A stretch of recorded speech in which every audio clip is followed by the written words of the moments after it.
Dr. Skankis, this All is right, you. Superintendent's report. Curriculum Advisory Council met on Thursday, May 20th. That's Ryan Vandenhurst, and Ms. Towner. And we talked about proposed curriculum guide changes, which we are not proposing any for next year. With the COVID and coming back to school and opening up school, that is where our focus is. So there were no recommendations or proposed curriculum guide changes. Textbook adoption plan, we just went through the 3-year textbook adoption plan to bring everybody up to speed on how we kind of monitor our textbook purchases and why we do it on a 3-year projection cycle so that the board can prepare accordingly for future budget items. We did talk at length about world language programming, and so the 3 steps that we put in place were that we were going to do an interest survey from some of our feeder schools to see if there's languages they would like offered. We were going to also look at online options that have interaction, which at this point we currently could not find, but Beth is still looking. She updated me this morning. And to see if there are any dual credit options being offered from our local junior colleges, not only Triton, but Morton College or College of DuPage. Triton does not offer a world language program for current high school students for dual credit.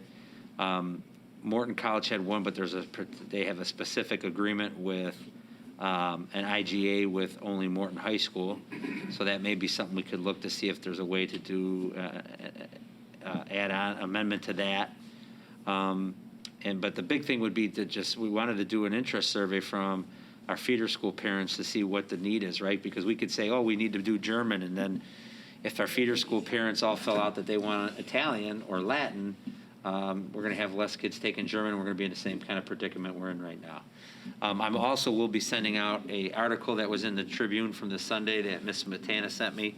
I sent it out to the Curriculum Advisory Council today, but we are not the only school that's dealing with this. There was an article about Barrington High School and Hinsdale High School District are also canceling some of their sections of foreign language classes because they're seeing a drop-off in student participation in some of those languages. And they were German, just like we were dealing in Mandarin.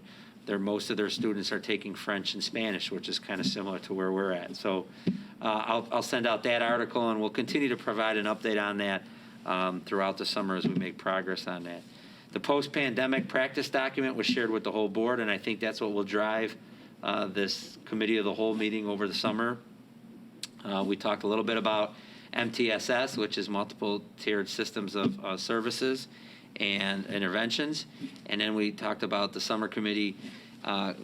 Ms. Lindquist has been already working on reading a book and sharing a book with some of our instructional coaches, but by John Hattie, and it's called The Rebound. Instead of calling it Learning Loss, they're calling it The Rebound. So at this time, Curriculum Council advisory members, do you have anything else you want to share? Sure. Well, first of all, the Rebound book is the follow-up or the companion book to the digital learning playbook, which came out in the fall in many schools, including, I think, RB used it as part of how do we roll out teaching on Zoom, right?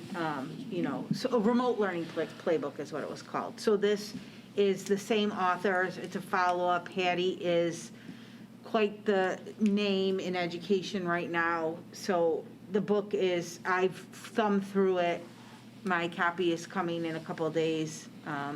So I think it's a good book. It's definitely worth, taking a look at. We talked briefly about MTSS. It stands for Multi-Tiered System of Supports. It can be academic, SEL, and behavioral, either all or some of those things to support all the needs of all students. It's not a special ed programming thing. What they do is RB has chosen 4 screeners or assessments to give to kids to find out where they stand as far as, and it can be, again, it can be academics or SEL or behavior or all of them. And so it's, finding out what students need, and then it puts them into, or they use the data from the assessments to put students into 3 categories, Tier 1, Tier 2, and Tier 3. Tier 3 is those of most need or greatest need. It allows for targeted interventions, again, using that data and the personalization of learning for those targets. And then the team that is in charge of that will do formative assessments, meaning smaller little things along the way to see if students are making gains to get back to where they need to be. So that's part of taking care of coming back better, the rebound, getting kids back on track where they need to be. So it's a very systematic, data-driven team approach to supporting students. And Kylie's done a nice job putting this together. I think some of that was discussed in that post-pandemic PowerPoint that she put a lot of time into that will drive the summer committee. And we also, you'll see something tonight in Kristen's tentative budget presentation about the hiring of an additional psych from our using portion of our ESSER funds. And this additional psych will allow time for one of our current psychs to work with Kylie on some of this data analysis to make sure we're putting appropriate interventions into place as we begin to assess what kids need to make up or what kids need to supports from what occurred over the last 14 months, 15 months with the pandemic. So I thought that was a good meeting. Ryan, anything else? I think you just hit on what the big takeaway from the mix of the post-pandemic practices Google slide presentation that we saw and the teachers saw from a couple weeks ago, and then the MTSS being a mixture of that, and then following up. I mean, I think you said it. So this summer we'll hear more about it. I guess my thing is using that term, getting away from the idea of learning loss, and getting more toward where we're going to go from here. What's done is done. Let's Rebound. move on and get to proper SEL and support for those coming back, and certainly going to experience something different next year than what they went through this year, or hopefully, I should say.